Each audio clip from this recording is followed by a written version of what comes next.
भारत जैसे democratic countries में और इतनी विशाल कंट्री में कोई एक डीप फेक में कुछ भी चीज डाल दे, जैसे मेरे ही वॉइस में कुछ ऐसी गंदी चीज डाल दे, तो शुरू में तो लोग मान जाएंगे, तो बहुत बड़ी आग लग जाएगी।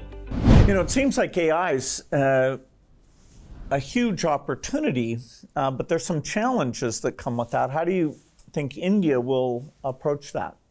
देखिए, एआई ने जो चैलेंजेस खड़ी की है वो मैंने देखा है कि इतनी अच्छी चीज अगर प्रॉपर्ली ट्रेन किया बिना किसी के हाथ में दे दी जाए तो वो मिसयूज होने की संभावना ज़्यादा है।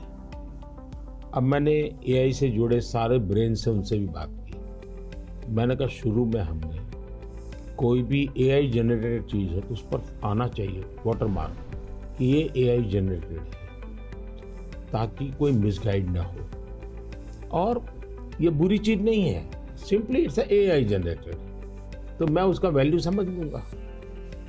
डीप फेक भारत जैसे डेमोक्रेटिक कंट्रीज में और इतनी विशाल कंट्री में कोई एक डीप फेक में कुछ भी चीज़ डाल दे, जैसे मेरे ही वॉइस में कुछ ऐसी गंदी चीज़ डाल दे, तो शुरू में तो लोग मान जाएंगे, तो बहुत बड़ी आग लग जाएगी। तो ये जरूरी है कि डीप फेक एआई जनरेटेड और ये सोर्स है, ये आज शुरू के दिनों में, आगे चल करके क्या होगा जरूरत नहीं पड़ेगी शायद, लेकिन ये हमने कुछ डूज एंड डोंट्स उस पर सीरियसली सोचना पड़ेगा। उसी प्रकार से मैं एआई से पहले काम वो लूं जिसकी मेरी महारत हो। मेरी महारत हो और मैं अब थक गया हूं, सो जाऊं, वो कर लेगा, तो वो ठीक नहीं है।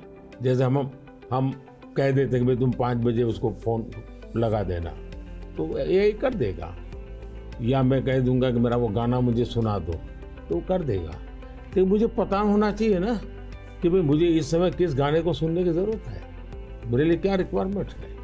अगर मैं ये ना कर दूँ, मेरे से टूल का ही उपयोग करने के लिए खेल खेलता रहूँ, तो शायद मैं वैल्यूएशन नहीं कर पाऊंगा, टाइम पास कर लूँगा। In the AI world, data is so important, and yet, you know, people have concerns, privacy concerns. How do we strike the balance there? Data एक बहुत बड़ा इश्यू बना हुआ है,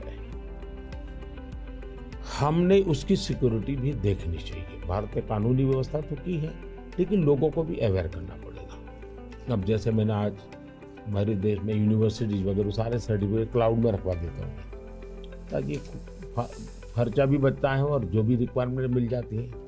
मेरे यहाँ कंप्लायंसेस की ज़रूरत होती थी, मेरे सारे कंप्लायंसेस की कोई ज़रूरत नहीं है। आप अपना डेटा एक क्लाउड पर डाल दीजिए, मुझे आपका आइडेंटिटी दीजिए, मुझे जो ज़रूरत है मैं उसमें से ले लूँगा। तो मैं नागरिकों का ईज़ ऑफ लिविंग के लिए टेक्नोलॉजी का बहुत उपयोग कर रहा हूँ। सर्विसेज के लिए पहले करता था, अब मैं ईज़ ऑफ लिविंग के लिए कर रहा हूँ।